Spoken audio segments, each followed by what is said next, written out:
Hello everyone, welcome to the class. Today we will discuss geometric mean. Geometric mean क्या होता है? When three quantities are in GP, then the middle term is called the geometric mean of those two numbers. Suppose there are three numbers A, B, C. These are in GP. So this middle term is the geometric mean of these two number A and C. तो middle term find करने के लिए क्या formula होता है? b is equal to root A C. कैसे आता है? जैसे हमने पढ़ा था ज्योमेट्रिक मीन में क्या होता है, रेशियो कॉमन होता है. So b upon a is equal to r ratio, that is equal to c divided by b. ठीक है, we will cross multiply this, you will get b square is equal to a c and b is equal to root A c. Alright, so from this we can get geometric mean of two numbers root AC, right?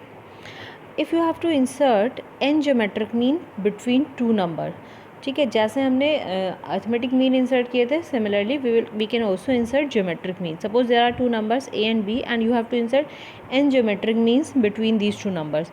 ठीक है, तो आप किस तरीके से लिखोगे? a first geometric mean g1 g2 up to gn and last number b. So there are n+2 terms in GP. ठीक है, ज्योमेट्रिक मीन फर्स्ट टर्म आपको पता है, लास्ट टर्म पता है, you can find common ratio. Common ratio जब पता चल जाएगा तो g1 क्या हो जाएगा? AR and this will be AR square, and like this you can get n number of geometric means. To discuss this, let's note this question. ठीक है, इस पे बेस्ड एक क्वेश्चन नोट करो. Insert 3 geometric mean between 2:1/4 and 4/9. right? So suppose common ratio is R and first term हमारा क्या given हो गया? फर्स्ट टर्म इज़ जो A हम एज्यूम करते हैं, that is 2:1/4, that is 9/4, right? So you have to insert 3 geometric means. तो geometric mean 1, geometric mean 2, geometric mean 3. आप GM से भी डिनोट कर सकते हो और स्मॉल g से भी डिनोट कर सकते हो, एज यू विश. तो इस सीरीज़ में टोटल कितने टर्म्स हो गए? 1 2 3 4 5. सो this is the fifth term of GP. तो fifth term is 4/9. Fifth term का फॉर्मूला क्या होता है? AR⁻n-1 यानी 5-1. ठीक है, और a की वैल्यू क्या है? a की वैल्यू हमारे पास गिवन है 9/4, r की पावर 4, 4/9. ठीक है, आप इसे सॉल्व करोगे, r की power 4 is equal to 16/9 into 9 आ जाएगा. इसको फैक्टर्स करोगे 2⁴ डिवाइडेड बाय 3⁴. ठीक है, तो पावर जब सेम है तो बेस भी सेम होगा, तो यहाँ से हमें r की वैल्यू मिल जाएगी. r इज इक्वल टू कितना आ जाएगा? ठीक, हमने इसके फैक्टर्स किए, पावर हमने सिमिलर कर ली, पावर 4 हो गई दोनों की, तो बेस जो है वो सेम हो जाएगा. तो r इज इक्वल टू क्या हो जाएगा? 2/3. All right, now you can get the value of geometric mean first, geometric mean second and geometric mean third. Geometric mean first क्या होगा? AR, this will be AR square and this will be AR cube. ठीक, तो A क्या है आपके पास? 9/4. R कितना आया है हमारा? 2/3. solve this, this is 3/2. First geometric mean. Second geometric mean क्या हो जाएगा? 9/4 R स्क्वायर. R स्क्वायर हो जाएगा 4/9. ठीक है, तो दिस विल बी 1. A हो गया 9/4, R क्यूब हो गया, 2/3 का क्यूब कितना हो गया? 8/27.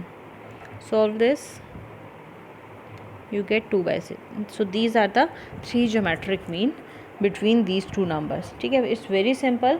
जो भी नंबर्स दिए हैं उन्हें लिखोगे, जितने अर्थमेटिक मीन जितने ज्योमेट्रिक मीन इंसर्ट करने हैं उतने ज्योमेट्रिक मीन इंसर्ट करोगे. आपको पता चल जाएगा टोटल सीरीज़ में कितने टर्म्स हैं. So that last term will be the, like in this case this is the fifth term. Fifth term पता चल गया, यहाँ से आपको कॉमन रेशियो R की वैल्यू पता चल जाएगी. When you know the first term and common ratio, then you get the GP, geometric mean first, second, third, और जितने भी ज्योमेट्रिक मीन निकालने हैं वो आप कैलकुलेट कर सकते हो, right? Alright, so this is very simple. Next है आपका if you have to find the sum of infinite terms of GP. अभी तक हम लोगों ने पढ़ा था कि sum of n terms of GP when r is greater than 1 or less than 1 का केस हमने पढ़ा था and r is equal to 1। लेकिन इन्फाइनाइट टर्म्स की जब हम बात करें तो क्या होता है, व्हेन r टेंड्स टू 0, बहुत कम होता है, तो हम लोग क्या करते हैं, जो हमारी जीपी होती है 1 minus r to the power n, ये टर्म जो होता है बहुत जब व्हेन r टेंड्स टू 0, तो जो न्यूमरेटर में टर्म होता है सम के फॉर्मूले में 1 minus r to the power n, जो दिस टेंड्स टू 0, ठीक है। तो हम इसको 1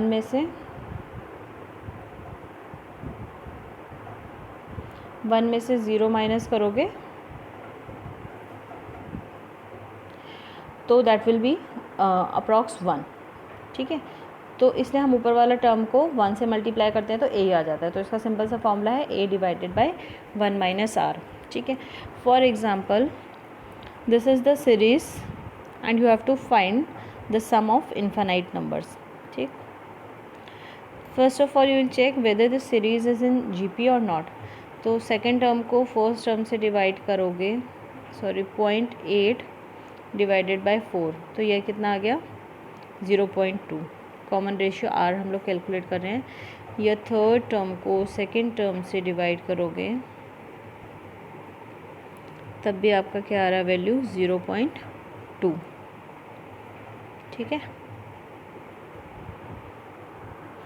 सो दिस इज़ जीपी। अब आपको a पता है, a क्या है फर्स्ट टर्म 4, फॉर्मूला क्या है a divided by 1 minus r. a की वैल्यू कितनी आई है, a की वैल्यू 4 है गिवन है, और r की वैल्यू कितनी आई है 0.2। 4 डिवाइडेड बाय 1 ये आ जाएगा सॉल्व करके 0.8। अब इसको 4 को डिवाइड करेंगे, 40 divided by 8 5, so answer is 5, ठीक है। r देखो r टेंड्स टू 0 है यहाँ पे, मतलब बहुत स्मॉल वैल्यू है 0.2। तो आगे जो टर्म्स आते हैं सीरीज़ में वो दे टेंड्स टू 0। तो टोटल सीरीज़ का इन्फाइनाइट टर्म तक सम कितना आया, कितना कम आया है, ओनली 5, जिसमें 4 तो यही है।